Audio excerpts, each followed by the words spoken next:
Olá, meu nome é Leomar. Estamos aqui para uma aula sobre o ciclo de Carnot, né, do capítulo 6 do livro texto que estamos adotando neste curso de Sistemas Termodinâmicos 1, ok? É o livro do Zengel, né, 7ª edição, ok? Essa é a parte 3 do assunto que nós estamos tratando, né, a segunda lei da termodinâmica, tá? E vamos conversar um pouco sobre o ciclo de Carnot, que eu reputo ser uma das coisas mais importantes que existem dentro da termodinâmica, ok? Então vamos lá. Vou compartilhar com vocês aqui o livro, né, com a minha carinha aqui embaixo, para a gente começar nossa aula, tá? Bom,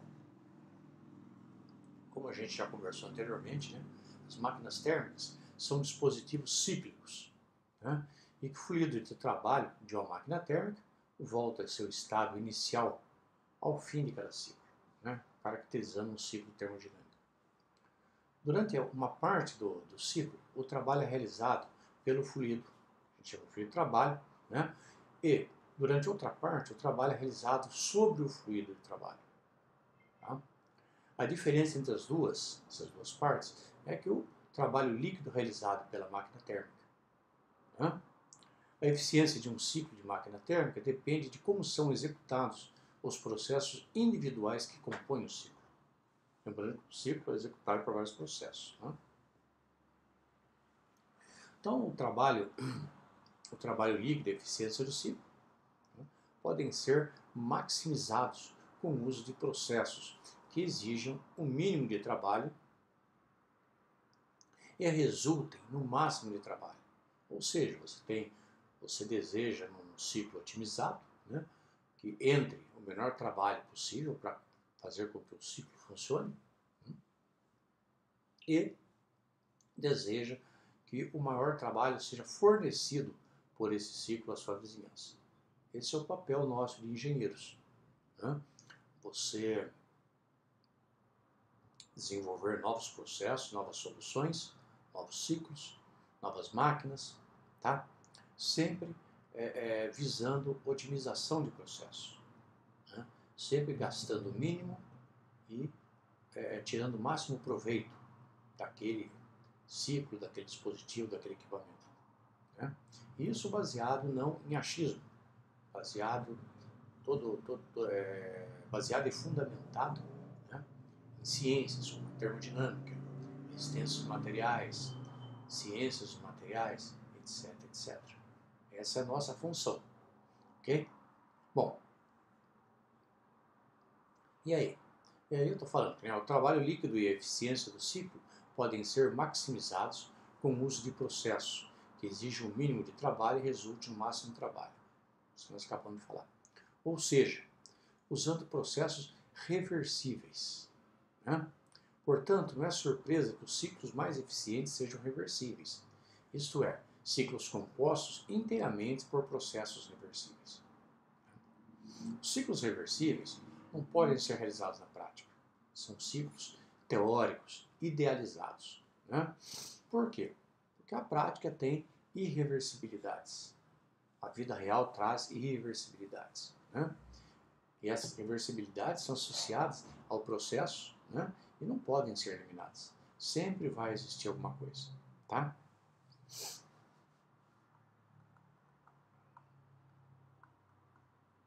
Bom, porém, esses ciclos reversíveis, eles representam os limites superiores para o desempenho dos ciclos reais. Então, vocês podem estar perguntando, pô, se são ciclos não possíveis de executar na realidade, na prática, por que a gente os estuda? A gente estuda exatamente, primeiro, para saber o funcionamento do ciclo em si, né? E segundo, para estabelecer os limites, ou seja, até onde eu posso chegar com um determinado ciclo. Qual é o resultado máximo que eu posso chegar com um determinado ciclo? E esses limites, esses resultados máximos, né, eles são descritos, são postos através da teoria, né? Você eliminando reversibilidades. Tá? Então, as máquinas térmicas e refrigeradores, por exemplo, né, operam em ciclos reversíveis, que servem como modelo, com os quais podem ser comparados, né, os refrigeradores e máquinas térmicas reais. Então, tem um refrigerador, é uma máquina térmica real, e tem a ideal, né, com ciclos reversíveis. Tá? Bom, e quem começou, quem pôs isso no papel, criou a teoria que baseia tudo isso daí, é o Carnot, Sadi Carnot, engenheiro, né? E em 1824 ele propôs o ciclo de Carnot, tá? É um engenheiro francês, né? Viveu pouco tempo, acho que morreu com 36 anos, uma coisa assim. Mas o legado dele para termodinâmica e para ciências térmicas é sensacional. Ele criou o ciclo de Carnot. Né? E o que é o ciclo de Carnot? É o ciclo que a gente vai estudar aqui. Dá uma olhada no que é. Né? Então, aqui o texto está dizendo, a máquina térmica teórica, opera segundo o ciclo de Carnot. E ela é chamada máquina térmica de Carnot. Então, a máquina térmica de Carnot é uma máquina térmica teórica. Né? Ela não é, na real, é possível de ser executada na realidade. E ela é regida segundo o ciclo de Carnot. Né? E esse ciclo de Carnot, o que vem a ser? Né? É um ciclo composto por 4 processos reversíveis, entre parênteses teóricos. Né? 2 isotérmicos, ou seja, temperatura constante, e 2 adiabáticos, né? Onde não trocam calor com a vizinhança. E ele pode ser executado por um sistema fechado ou por um sistema com escoamento em regime permanente. Então ele pode ser executado em os dois regimes, né? Fechado e volume de controle. Considere um sistema fechado, composto por um gás dentro de um arranjo pistão-cilindro adiabático. O que significa isso? É a figurinha que vocês estão vendo aí do lado esquerdo do vídeo, né? A figura 637, né? E quando fala adiabático, mostra o seguinte, imagina um pistão, né? Um pistão com um cilindro, certo? E esse cilindro isolado termicamente da sua vizinhança.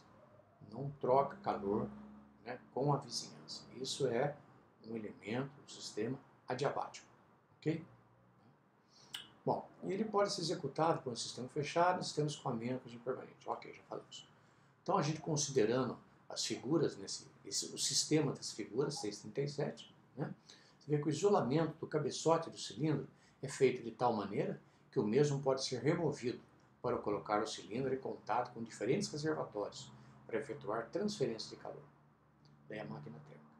Os 4 processos reversíveis que formam o ciclo de Carnot são, primeiro, uma expansão isotérmica reversível, que é o processo 1,2, figurinha 637A. Né? Ou seja, você tinha o pistão numa posição, ele está expandindo nessa direção, encaminhando do ponto 1 para o ponto 2. Tá? A temperatura, vamos imaginar que tem um fluido, né? Aqui nessa região, é uma temperatura constante, né? Que eu chamo de TH. Por quê? Porque eu estou recebendo, você se imagine, de uma fonte de calor, né? QH, calor alto, temperatura, eu estou recebendo calor nessa região, de modo que eu mantenha a temperatura constante. Para a temperatura constante prevalecer aqui, o que tem que acontecer com esse pistão da figura A, né, 637A? Ele tem que se mover. Se ele permanecer na mesma posição, os gases aqui não vão se expandir, eu vou aumentar a pressão, eu vou aumentar a temperatura. Ok? Então isso é o que acontece aqui na figura 637A. Né? Ele dá toda uma descrição aqui, né? Peço que vocês leiam com atenção, tá? Mas o resumo da ópera é esse. Né? Na segunda figura, eu tenho uma expansão adiabática reversível, né? Na figura B, certo? Onde eu tenho do ponto 2 até o ponto 3, certo? O que acontece? Aqui o TH vai aqui o TH vai cair, certo? Por quê?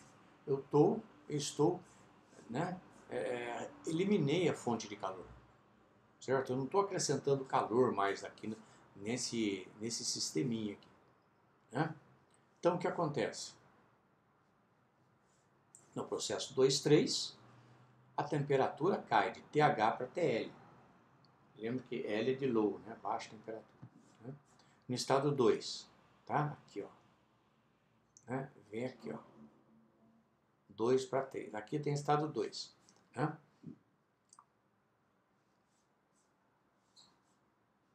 E esse reservatório, no estado 2, estava em contato com o cabeçote do cilindro. Ele é removido e substituído por um isolamento, de maneira que o sistema se torna adiabático. Né? Ou seja, eliminei essa fonte de calor e isolei, né, com isolamento, o sistema, para evitar que ele perca calor por aqui. Bom, como o pistão é sem atrito, não estou considerando atrito no sistema, ou no caso de Carnot, atrito é zero, né, muito pequeno, atrito é zero, Carnot é zero. Né? O processo continua até que o pistão atinja a posição 2. Né, até a posição... Desculpa, então. Vamos voltar. No estado 2, o reservatório que estava em contato com o cabeçote do cilindro é removido. E aí é posto um isolamento de modo que o sistema torne-se diabático. O gás continua a se expandir lentamente, né? Realiza trabalho sobre a vizinhança, até que sua temperatura caia de TH para TL. Certo? Bom, caiu aqui, TH para TL. Segunda, TH para TL, diminuiu, porque aqui está isolado, certo? Mas o pistão está deslocando. Bom, vamos para a figura 2,3, a figura C. É 637C. Né? Nesta região, nesta figura, né, a temperatura L permanece constante. Né? E no estado 3, tirar minha figurinha daqui, só um minutinho. Tirei minha linda figura aí. Né? E nesse estado 3, o isolamento do cabeçote é removido e o cilindro é colocado em contato com um sumidouro a temperatura. Certo? Ou seja, uma região de menor temperatura. Né? Absorver aquele calor. Agora o pistão é empurrado por uma força externa, realizando trabalho sobre o gás. Quando o gás é comprimido, sua temperatura tende a se elevar. Né? Mas assim que se eleva de uma quantidade infinitesimal ΔT, o calor é transferido do gás para o sumidouro, fazendo com que a temperatura do gás caia para TL. Desse modo, a temperatura do gás permanece constante, né? TL, certo? E a diferença de temperatura entre o gás e o sumidouro nunca excede o valor infinitesimal ΔT. O processo de transferência de calor é reversível. O processo continua até que o pistão atinge o estado 4. E o calor total rejeitado pelo gás durante esse processo será QL. Okay? Vamos lá. E por último, eu tenho aqui uma compressão adiabática reversível, onde é o processo 4.1 da figura 637. A temperatura se eleva de TL para TH. Né? TH é temperatura maior que TL. Tá? O estado 4 é tal que quando o reservatório a baixa temperatura é removido, o isolamento é recolocado no cabeçote do cilindro. O gás é comprimido de maneira reversível e volta a seu estado inicial, que é o estado 1, completando o ciclo.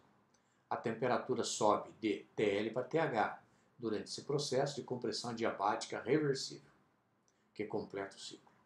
Bom, aí vocês estão vendo na figura 638 um gráfico, né, ou diagrama PV, pressão, volume, né, como os processos referentes ao ciclo teórico de Carnot.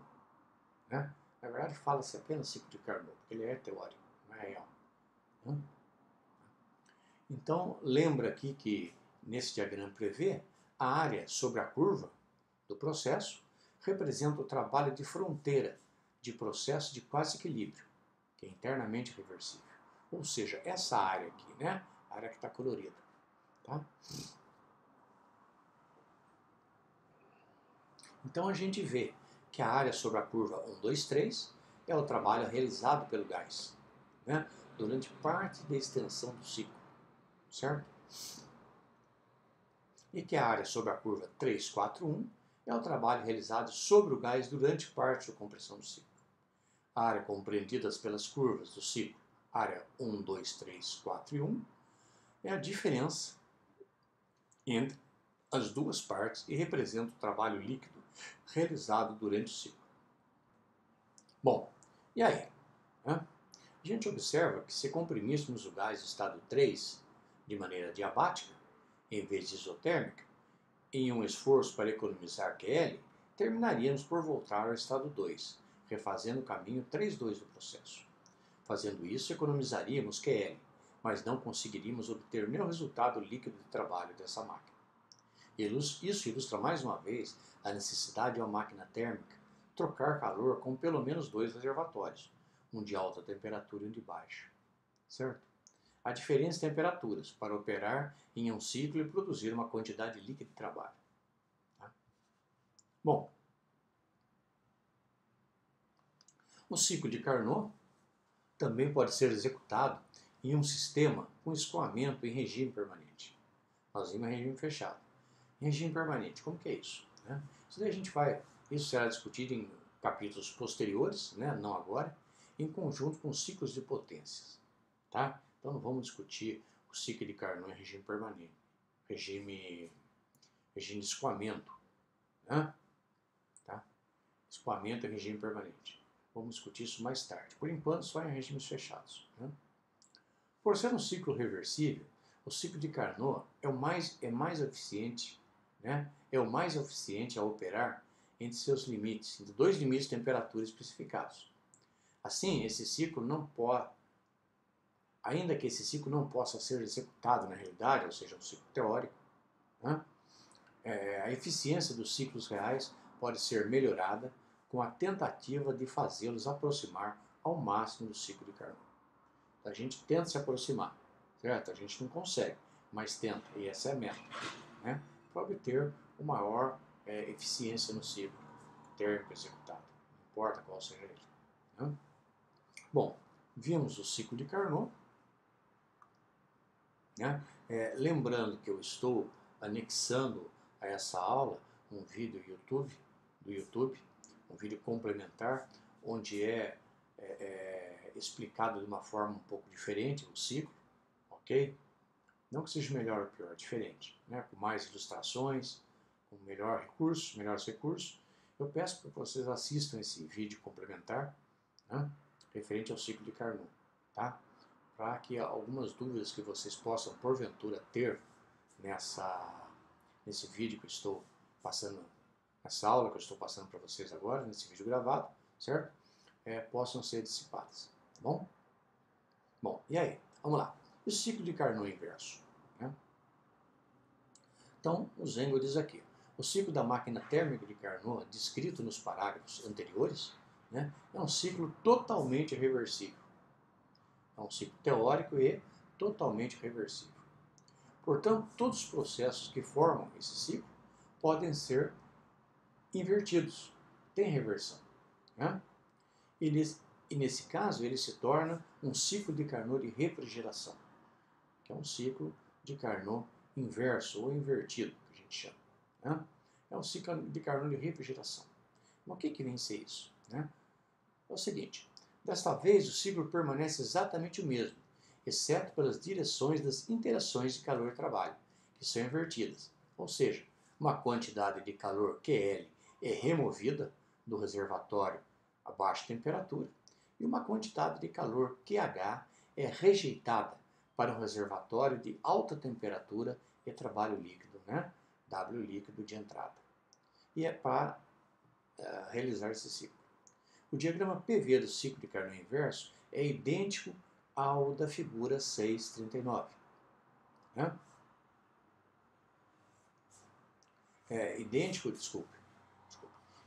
idêntico ao da figura 6,38, né? O inverso é 6,39. Então ele é idêntico, né? Ele é idêntico àquele do ciclo de Carnot normal, né? Exceto pelas direções dos processos. E esse ciclo de Carnot inverso é mostrado na figura 6,39. Tá? Você vê que é exatamente ao lado direito aqui do vídeo de vocês, né? Nosso vídeo. É exatamente invertido, está invertido o ciclo. E esse ciclo é usado nos refrigeradores, tá? Onde eu estou tirando calor da região fria e levando calor para uma região quente. Tá? Bom, o item 6-8 da nossa aula, ele trata sobre os princípios de Carnot, né? E quais são esses princípios? Bom, a segunda lei da termodinâmica, ela impõe limites às operações dos dispositivos cíclicos, conforme foi expresso, né, nos enunciados de Kelvin Planck e o enunciado de Clausius. Tá? Uma máquina térmica não pode operar trocando calor com um único reservatório. E um refrigerador não pode operar sem fornecimento líquido de energia de uma fonte externa. Okay? Isso segundo a lei. Né? Nós podemos extrair conclusões valiosas desses dois enunciados. Tá? Duas conclusões referentes à eficiência térmica de máquina térmica reversível e irreversível, ou seja, reais, são conhecidas como princípios de Carnot, expressas da seguinte maneira. 1. A eficiência de uma máquina térmica irreversível é sempre menor que a eficiência de uma máquina térmica reversível, operando entre os mesmos dois reservatórios. Sim, eficiência real sempre menor que a eficiência ideal. A eficiência de todas as máquinas térmicas reversíveis, operando entre os mesmos dois reservatórios, é a mesma. Tá? Interessante isso. Então guarda esses dois princípios de Carnot. Okay? Ele está ilustrado na figura 640. Esses dois princípios eles podem ser comprovados pela demonstração de que a violação de qualquer um deles resulta na violação da segunda lei da termodinâmica. Isso resulta em quê? Resulta que você vai chegar a uma conclusão que aquele processo que você está imaginando, né, que viola esses princípios, são processos não exequíveis, né, termodinamicamente não exequíveis. Okay? Ele põe limites à nossa criatividade. Tá? Bom, para comprovar o primeiro princípio, né, considere duas máquinas térmicas operando entre os mesmos reservatórios, conforme a figura 641, né, que está aqui, ó, 641, essa figura, na parte de baixo do vídeo.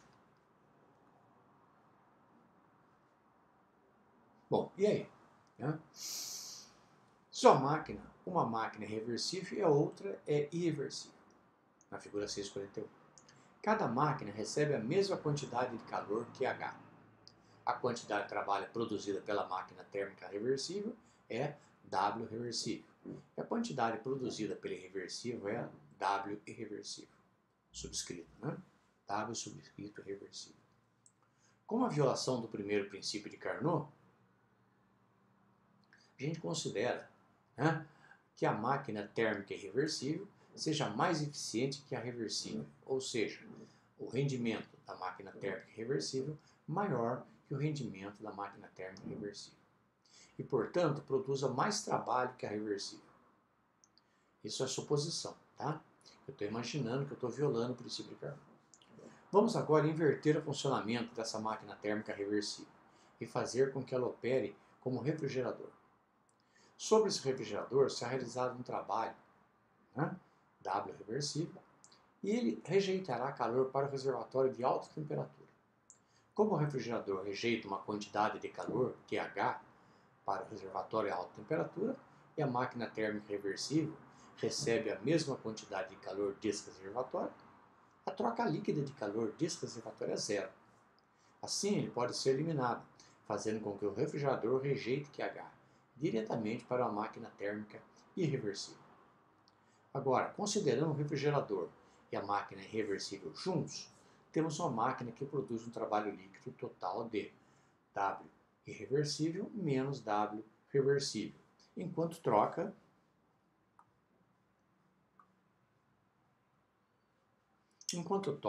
calor com um único reservatório, uma violação do enunciado de Kelvin Planck, da segunda lei da termodinâmica. Assim, nossa hipótese inicial de que o rendimento térmico da máquina irreversível é maior que o rendimento térmico da máquina reversível está incorreta. Né? Desse modo, concluímos que nenhuma máquina térmica pode ser mais eficiente que uma máquina térmica reversível operando entre os mesmos reservatórios. O segundo princípio de Carnot também pode ser demonstrado de maneira similar. Né? E desta vez vamos substituir a máquina irreversível por uma outra reversível, que seja mais eficiente e forneça mais trabalho que a primeira máquina reversível. Segundo a mesma linha de raciocínio, teremos uma máquina que produz uma quantidade líquida de trabalho, enquanto troca calor com um único reservatório, o que é uma violação da segunda lei da termodinâmica. Portanto, concluímos que nenhuma máquina térmica reversível pode ser mais eficiente que uma outra máquina térmica reversível, operando entre os mesmos dois reservatórios, independentemente de como o ciclo é executado ou do tipo de fluido de trabalho realizado. Ok? Bom, próximo item desse capítulo 6, né, é o item 6.6-9, ele trata da escala termodinâmica de temperatura. O que vem a ser isso? Né? Então, uma escala de temperatura que é independente das propriedades das substâncias usadas para medir a temperatura. É chamada de escala termodinâmica de temperatura. O primeiro tipo de escala que ele se refere neste item, nesse subcapítulo, é, por exemplo, o termômetro de mercúrio. Né? Ele depende da propriedade do mercúrio. Na escala termodinâmica de temperatura, que é a escala Kelvin, né, nós vamos ver que não depende de propriedades de substâncias para se medir a temperatura. Né? E esse tipo de escala oferece grande conveniência em cálculos termodinâmicos. Tá? E sua derivação é mostrada a partir de algumas máquinas térmicas reversíveis. Né? Então, segundo o princípio de Carnot, né, discutido na sessão anterior, tá, ele declara que todas as máquinas térmicas reversíveis têm a mesma eficiência térmica quando operam entre os mesmos dois reservatórios. Isso a gente pode constatar na figura 642, né, à sua direita do vídeo, onde eu tenho duas máquinas reversíveis, né, uma com rendimento A e outra com rendimento B, rendimento térmico. Eles trocam calor entre dois reservatórios, um de alta temperatura, TH, por exemplo, a 1000 kelvins, né, e um reservatório de baixa temperatura, TL, 300 Kelvin. Né? E tanto o rendimento térmico da máquina A quanto da máquina B são iguais a 70%, são idênticos. Okay?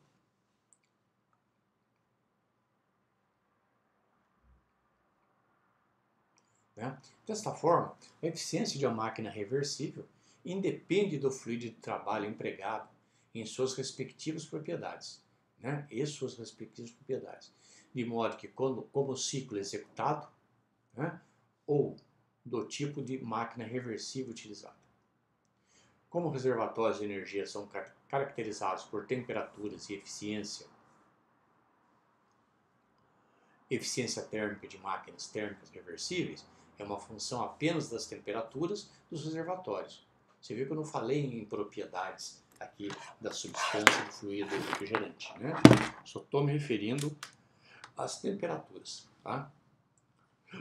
Então, dessa forma, a gente vê aqui, né, que a eta, né, o rendimento térmico reversível, é uma função G da temperatura alta e da temperatura mais baixa.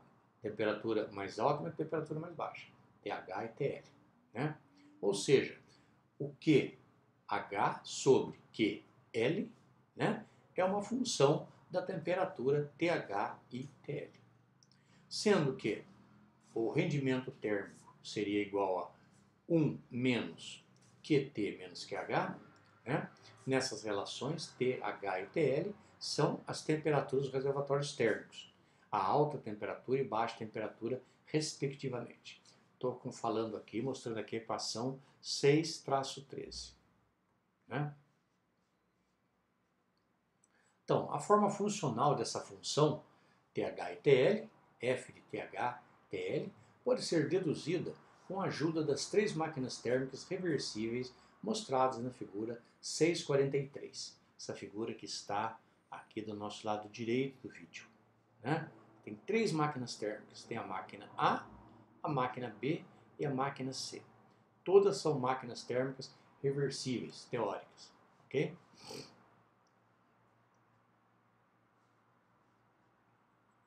Então, continuando, né? As máquinas A e C recebem a mesma quantidade de calor, tá? QI, né? Do reservatório a alta temperatura T1, tá? É Q1, T1, tá? A máquina C rejeita Q3 para o reservatório a baixa temperatura T3. A máquina B recebe calor Q2 e rejeitado pela máquina A temperatura T2 e rejeita uma quantidade de calor Q3 para um reservatório a temperatura T3. Okay? As quantidades de calor rejeitadas pelas máquinas B e C devem ser as mesmas, visto que a máquina A e B podem ser combinadas em uma máquina reversível que opere entre os mesmos reservatórios como a máquina C. Assim, a máquina combinada terá a mesma eficiência térmica da máquina C. Como o calor fornecido para a máquina C é o mesmo que para as máquinas combinadas A e B, os dois sistemas devem rejeitar a mesma quantidade de calor. Certo? Bom, e aí? E aí, aplicando a equação 6-13 às três máquinas separadamente, obtemos o quê? Obtemos que Q1 sobre Q2 é uma função de T1 e T2. Q2 sobre Q3 é uma função de T2 e T3. E Q1 sobre Q3 é uma função de T1 e T3. Né? Considerando a identidade, tá? Que Q1 sobre Q3 é igual a Q1 sobre Q2 que multiplica Q2 sobre Q3. Corresponde a função T1, T3 será igual à função T1, T2 vezes a função T2, T3. Né? Uma análise cuidadosa dessa equação revela que o lado esquerdo, a função T1, T3, é uma função T1, T3. E assim o lado direito também deve ser uma função apenas de T1, T3 e não T2. Ou seja, o valor do produto do lado direito da equação independe do valor de T2. Essa condição será satisfeita somente se a função f tiver a seguinte forma: f de T1, T2 é igual à derivada, né, de T1 sobre T2. Né, e f de T2, T3 igual à derivada T2 sobre T3. Né, derivada parcial no caso aqui. De maneira que essa derivada de T2 será cancelada do produto, né, entre a função T1, T2 e T2, T3, resultando em equação 614, Q1 sobre Q3, função, né, de T1, T3 é a derivada de T1 sobre T3.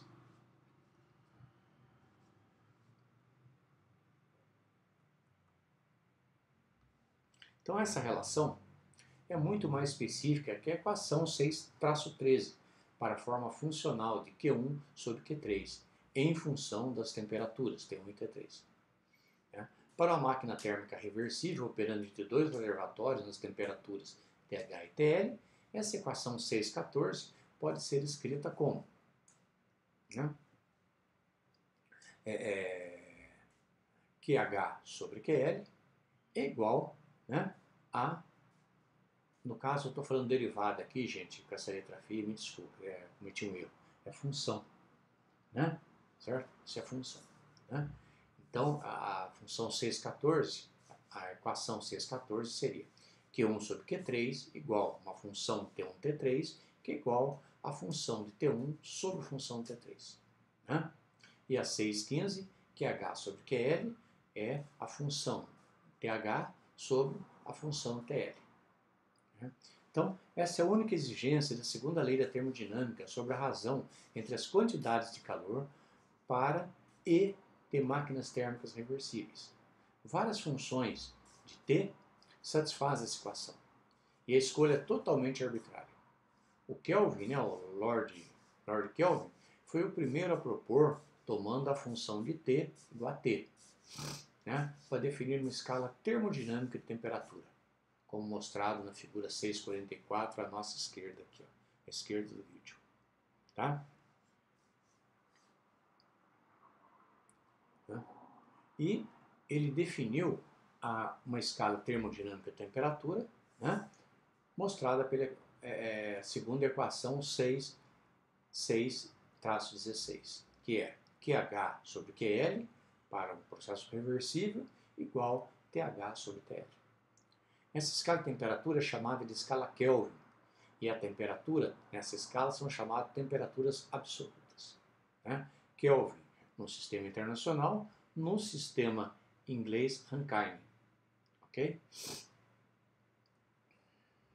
Na escala Kelvin, as razões entre temperaturas dependem das razões entre quantidades de calor trocadas entre uma máquina térmica reversível e reservatórios térmicos, e são independentes das propriedades físicas de qualquer substância.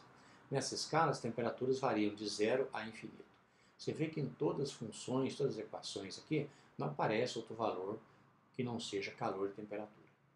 Não aparece nenhuma propriedade, né, da substância utilizada para avaliação dessa temperatura. Tá? Então, a escala termodinâmica de temperatura não está completamente definida pela equação 6,16, pois ela nos fornece somente uma razão de temperaturas absolutas. Precisamos também conhecer a magnitude de 1 Kelvin. Na Conferência Internacional de Pesos e Medidas de 1954, no século passado, o ponto triplo da água, estado no qual todas as três fases da água existem em equilíbrio, ela recebeu o valor, né, 1 Kelvin, com 273,16 K, 16 Kelvin. Né? A magnitude de 1 Kelvin é definida como 1 sobre 273 avos,16 do intervalo de temperatura entre o zero absoluto e a temperatura do ponto triplo da água. A magnitude das unidades de temperatura em escalas Kelvin e Celsius são idênticas, ou seja, 1 Kelvin é igual, né, aproximadamente 1 grau Celsius. Tá? As temperaturas dessas duas temperaturas diferem em 273,15, ou seja, a temperatura em graus Celsius é igual à temperatura em Kelvin, né, menos 273,15. Você note que nós não falamos grau Kelvin, nós falamos Kelvin. Isso foi uma outra convenção. Né? Se não me falha a memória, se eu estou enganado, acho que foi a partir de 1968 que foi adotado isso. Antes era grau Kelvin, depois passou a ser só Kelvin. Coisa de acadêmicos aí. Ainda que a escala termodinâmica de temperatura seja definida com a ajuda das máquinas térmicas reversíveis, não é possível nem prático operar esse tipo de máquina para determinar os valores numéricos na escala de temperatura absoluta. As temperaturas absolutas, elas podem ser medidas precisamente por outros meios, como o termômetro de gás ideal, a volume constante, e em conjunto com máquinas de extrapolação, conforme foi apresentado lá no capítulo 1. Né? A validade da equação 6,16 pode ser demonstrada a partir de considerações físicas para um ciclo reversível que use um gás ideal como fluido de trabalho. Bom, continuando, né, o subcapítulo 6-10 do capítulo 6, vamos tratar agora sobre a máquina térmica de Carnot. Até agora nós falamos do ciclo de Carnot, ciclo inverso de Carnot, né, e mencionamos a máquina térmica para explicar esses ciclos. Né? Então vamos tratar dela agora.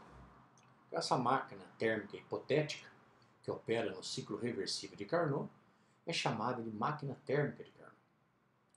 A eficiência térmica de qualquer máquina térmica reversível ou irreversível é dada pela equação 6-6 como rendimento térmico igual 1 menos QL sobre QH. 1 menos temperatura de baixa, né? Calor a baixa temperatura, dividido, razão, né? Ou dividido pelo calor em alta temperatura. Tá? Onde QH é o calor transferido para a máquina térmica de um reservatório a alta temperatura, né? Alta temperatura TH, e QL, o calor rejeitado para um reservatório a baixa temperatura TL. Tá? Nas máquinas térmicas reversíveis, a razão entre as quantidades de calor na expressão anterior pode ser substituída pela razão das temperaturas absolutas dos dois reservatórios, né? Conforme apresentada na equação 6-6. Tá? Desta forma, né, a eficiência de uma máquina de Carnot ou de qualquer máquina térmica reversível, portanto teórica, torna-se, né, 1 menos TL sobre TH. Essa é a expressão anterior, conhecida como eficiência de Carnot. Tá? Rendimento térmico reversível, de equipamento reversível, uma máquina térmica reversível, igual 1 menos TL sobre TH. Né? TL, temperatura de baixa, TH, temperatura de alta. Né? Então, essa é a eficiência térmica de Carnot. Né? E uma observação, né? Essa é a mais alta eficiência que uma máquina térmica pode apresentar operando entre dois reservatórios de energia térmica a temperaturas TL e TH, conforme a figura 646, à sua direita no vídeo mostra. Né? A máxima eficiência térmica que uma máquina pode apresentar, uma máquina térmica. Qualquer máquina térmica. Tá? Na figura 646 eu tenho um reservatório de alta temperatura TH, 1000 kelvins, por exemplo. Né? Tem a máquina térmica de Carnot, com rendimento, por exemplo, 70%. Né? Tem os fluxos de calor de reservatório de alta temperatura para a máquina térmica, né? E calor rejeitado da máquina térmica para um reservatório de baixa temperatura, tá? 300 Kelvin. E como resultado dessa transferência, eu tenho um trabalho líquido que sai da máquina térmica de Carnot. Tá bom? Bom, todas as máquinas térmicas irreversíveis, ou seja, reais, né, que operam entre esses limites de temperatura TH e TL, têm eficiência menor, certo? Sempre menor que a máquina ideal, a máquina real, ideal, certo? Uma máquina térmica real não atinge esse valor máximo de eficiência teórica porque é impossível eliminar completamente todas as reversibilidades relacionadas ao ciclo real. Ok? Observe que TL e TH, na figura 6, da equação 6,18, superior aqui, né, parte superior do vídeo,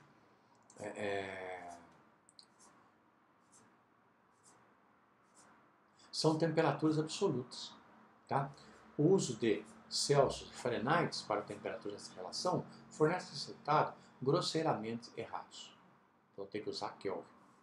A eficiência térmica das máquinas térmicas reais, né, irreversíveis, operando entre os mesmos limites de temperatura, podem ser comparadas da seguinte maneira. 647, figura 647.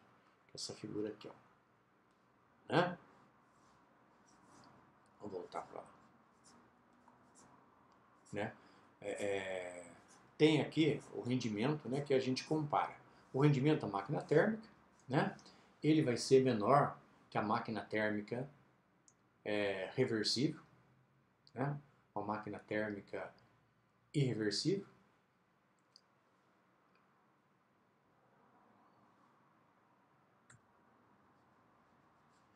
Bom, assim, nós temos que o rendimento térmico, né, rendimento térmico menor que uma máquina térmica irreversível, né, é possível, né, igual é uma máquina térmica reversível e maior é a máquina térmica impossível. Então você vê aqui, isso é melhor ilustrado, né, essa afirmação 6,19, é melhor listrado na figura 6,47, né? Onde mostra um reservatório de alta temperatura, né? Temperatura 1000 kelvins, um reservatório a baixa temperatura, né? A máquina térmica no meio, trocando, certo? Então, reservatório a baixa temperatura TL 300 kelvin. Você tem uma máquina térmica, né? Com rendimento teórico, né? Rendimento teórico, não, rendimento térmico, igual a 70%, tá? É uma máquina reversível. Você tem uma máquina irreversível com rendimento 45%.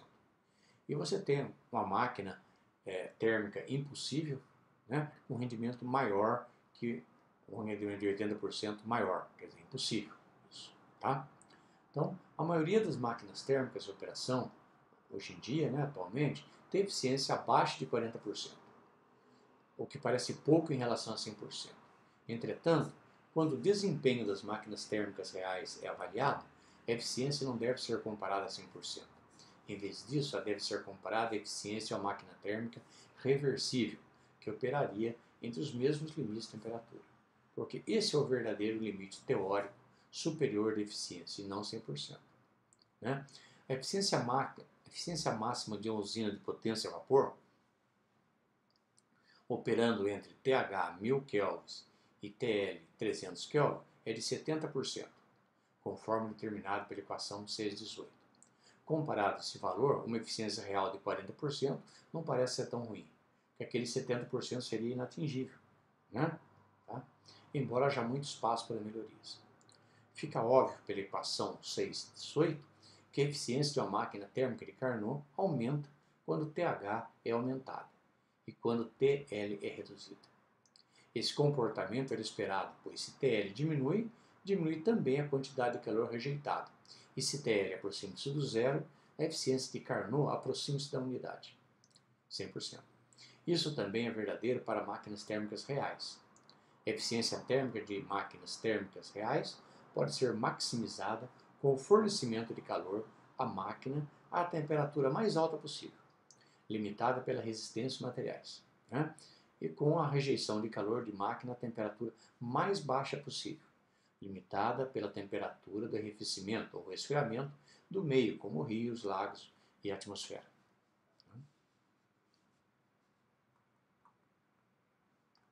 Em seguida, o autor mostra aqui alguns problemas para a gente fixar, né? Fixar esses conceitos de ciclos de Carnot e máquinas térmicas de Carnot. Tá? Então, gente, esse conceito à primeira vista, assim, embora na sua magnitude seja simples, né? Ele é bastante complexo. Tá? Então, de se entender a primeira vez. Depois que você entende, tranquilo, sem problema. Por isso é fundamental a importância o quê? Que vocês leiam o capítulo, né? Essa parte dessa aula que a gente está ministrando aí, dê uma lida, estudem, tirem dúvidas, ok? Para ficar bem claro para vocês que Carnot é um ciclo ideal, portanto não real. Carnot é um ciclo reversível, teórico, certo? Mas ele serve de referência para você comparar os demais ciclos, os demais processos, as demais máquinas térmicas com a máquina térmica de Carnot ou com o ciclo de Carnot. Ele é o máximo. Não necessariamente, como nós vimos, 100%. A eficiência térmica com um determinado equipamento, né, funcionando sob o ciclo de Carnot, as mesmas diferenças de temperaturas, certo? Pode ser, por exemplo, 70%, 80%. Tá? E você vai comparar com aquilo. Né? Tudo bem? Então, peço para vocês fazerem esses exemplos, copiarem, estudarem, entenderem, né?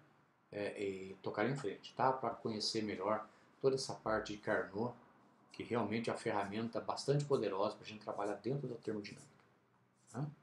O exemplo 6.5, né? Estudar isso daí e tudo mais. Bom, até agora nós falamos sobre quantidade de energia. Quanto de energia? Quantos kilojoules? Quantos watts? Energia por tempo? Né? Vamos falar agora um pouquinho sobre a qualidade de energia. O que vem a ser isso? Né? Vamos lá. Então a energia ela tem qualidade. Né? E está demonstrando aqui, ó. Você pega uma máquina térmica de Carnot, do exemplo anterior, vocês traçam assim, que recebe calor de uma fonte de 925 Kelvin, né? E converte 67,2% desse calor em trabalho e rejeita o restante, 32,8%, para um sumidouro a temperatura de 303 Kelvin. Se analisar a eficiência térmica, né, que ela varia com a temperatura da fonte, quando a temperatura do sumidouro é mantida constante. Vamos analisar. Você vê na figura 649, que está à direita do seu vídeo, né, a temperatura H em Kelvin e o rendimento térmico em percentual. Você vê que a temperatura 925 Kelvin, o rendimento 67,2. Daí vai diminuindo, vai decrescendo, até chegar em 350 Kelvin, com um rendimento térmico de 13,4%. Tá? Então, o que houve?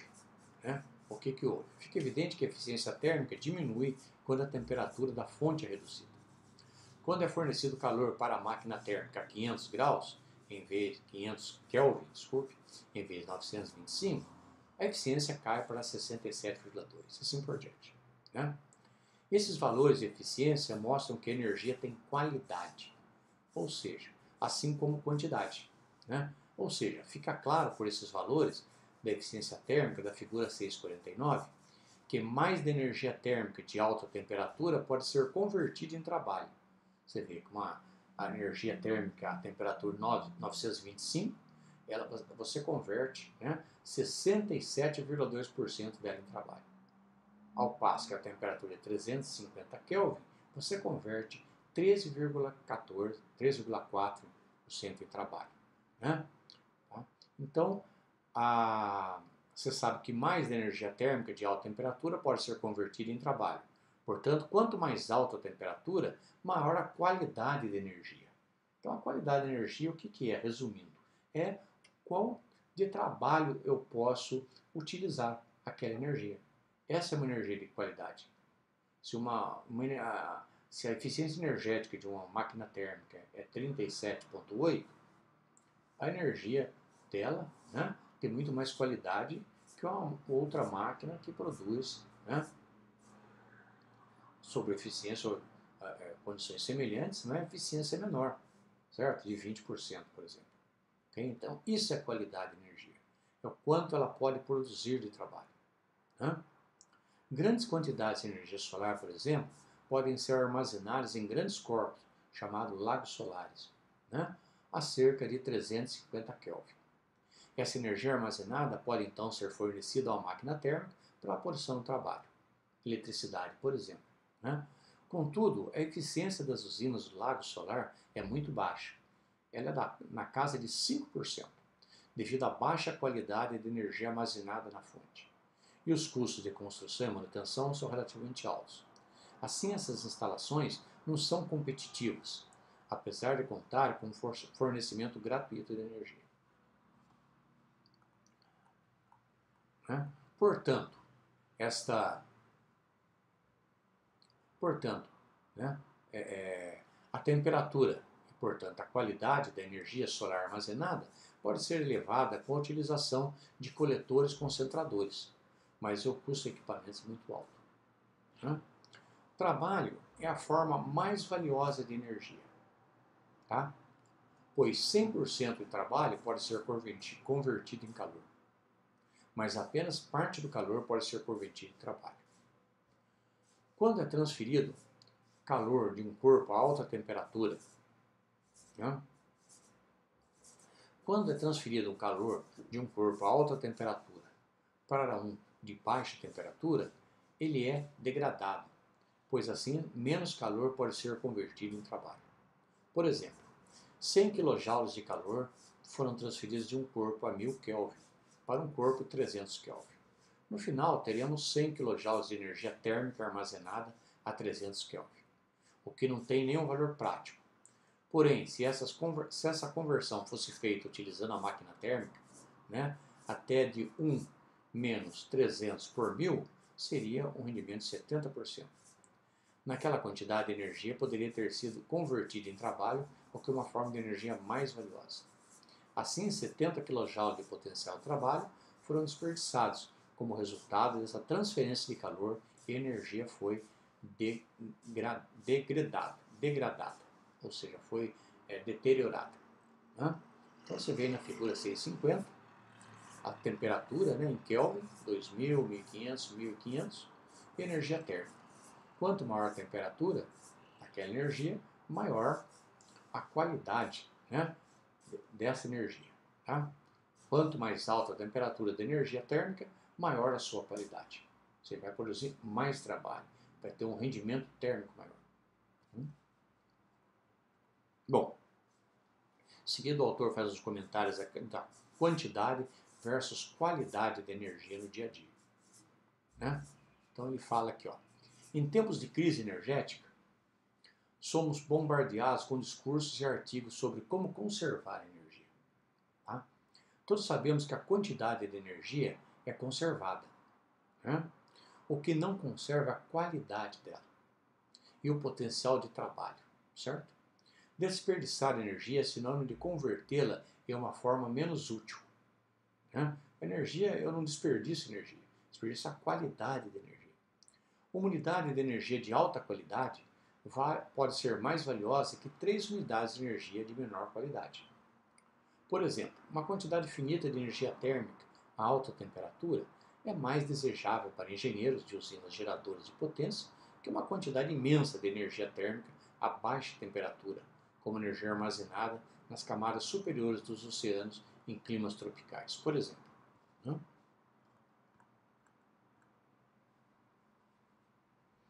Então, é parte da nossa cultura esse fascínio pela quantidade e assim pouca atenção dada à qualidade. Contudo, a quantidade por si só não é suficiente, né? Visto que precisamos considerar também a qualidade. Ou seja, precisamos olhar para a questão do ponto de vista da primeira e da segunda lei da termodinâmica, para fazer uma boa avaliação, mesmo em áreas não técnicas. Em seguida, apresentamos alguns eventos comuns, né, que mostram a relevância para a segunda lei da termodinâmica. Eu peço para vocês continuarem a leitura desse texto, né, e tirar as suas conclusões, ok?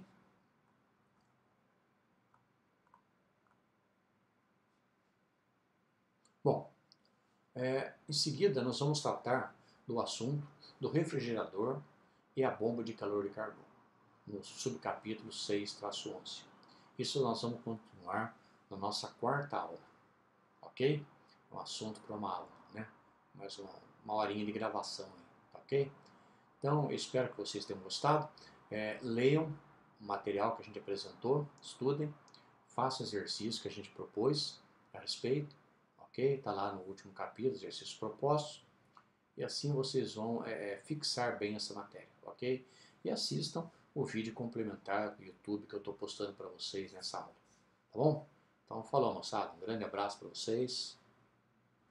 Né? Um grande abraço para vocês e até a próxima aula, que será a nossa quarta aula referente ao capítulo 6 do Engels, 7ª edição.